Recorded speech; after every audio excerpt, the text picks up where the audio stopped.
কাৰ্বি আংলং জিলাৰ আম আদমি কাৰ্যালয়ত আমাৰ অসমৰ বিভিন্নটা চেনেলৰ সাংবাদিক বন্ধুসকল আৰু কাৰ্বি আংলং আমাৰ লোকেল সাংবাদিক বন্ধুসকল, আমি আজি কাৰ্বি আংলং জিলাৰ আম আদমি মুখ্য কাৰ্যালয়ত আমি এইটো কাৰণে প্ৰেছ মিট মাতিছোঁ, যিটোকে ভাৰতীয় আমাৰ ৰাজনীতি দলৰ লোকসভাৰ কাৰণে যি আমাৰ এলায়েন্স গঠিছে, ভাৰতবৰ্ষত 28টা দল এলায়েন্স হৈছে, অসমত 17টা দলৰ এলায়েন্স হৈছে।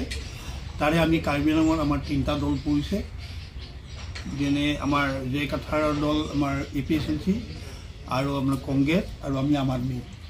এই 3টা দলৰ লক্ষ্য আমি কেন্দ্ৰীয় যিটো আমাৰ আম আদমি দলৰ যিটো আইডিঅ'লজি, চেণ্ট্ৰেলৰ যিটো আম আদমি দলৰ আইডিঅ'লজি মতে আমি আছোঁ। আজিলৈকে আমি এলায়েন্সত আছোঁ আৰু আমি থাকিম। কথা হ'ল কি, এতিয়া এলায়েন্সটো আমাৰ বৰ্তমান চলি আছে।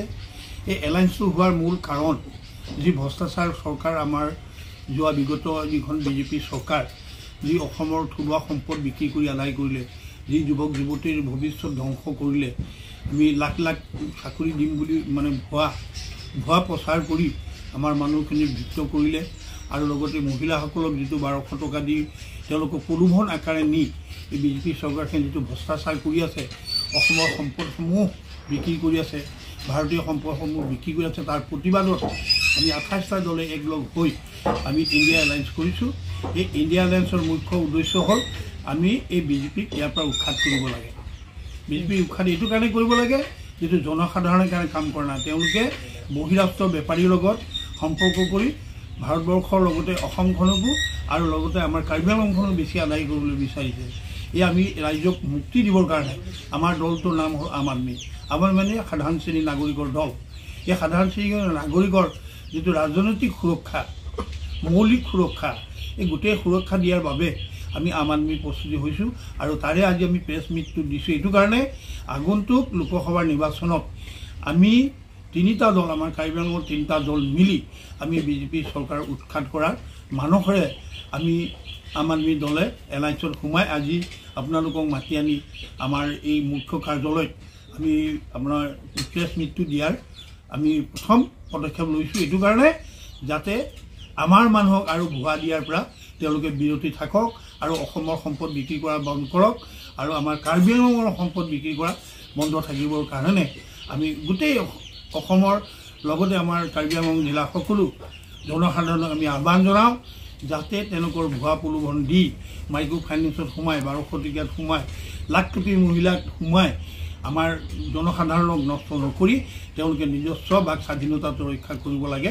আৰু তেওঁলোকৰ মৌলিক অধিকাৰটো পাবৰ কাৰণে তেওঁলোকৰ আগত চিঞৰি ক'ব লাগে বুলি মই সকলোকে সুদৰি ক'ব বিচাৰিছোঁ আজি আমাৰ প্ৰেছ মিট জৰিয়তে। বেছি ক'লে দীঘলীয়া, আপোনালোকৰ জৰিয়তে সমস্ত কাৰ্বি আংলংবাসী আমি তেওঁলোকৰ নিজস্ব সম্পদ, নিজৰ সম্পত্তি, নিজৰ জাতীয় চেতনা বহুত জীয়াই ৰাখিবৰ কাৰণে তেওঁলোকক অনুৰোধ জনাব বিচাৰিছোঁ আজি এই প্ৰেছ মিটৰ জৰিয়তে। নমস্কাৰ সাংবাদিক বন্ধুসকল, এইখিনিতে মই আপোনালোকক নমস্কাৰ কৰিছোঁ। আপোনালোকে আমাৰ এই বাৰ্তাখিনি প্ৰেৰণ কৰাৰ কাৰণে আপোনালোকক ধন্যবাদ দি মোৰ বক্তব্য মই সামৰণি মাৰিছোঁ। নমস্কাৰ। আমি আশাবাদী, কাৰণ যিহেতুকে মিলি মৰিলে গুৰি পুৰা মৰণ নাই। কাৰ্বি আংলং আমি 3টা দল যেতিয়া আমাৰ এলায়েন্সত আছে, আমি জে কাথাৰ দল, তাৰপিছত আমাৰ কংগ্ৰেছ দল আৰু আমি আম আদমি, আমি জনসাধাৰণ গোট খাই আছোঁ।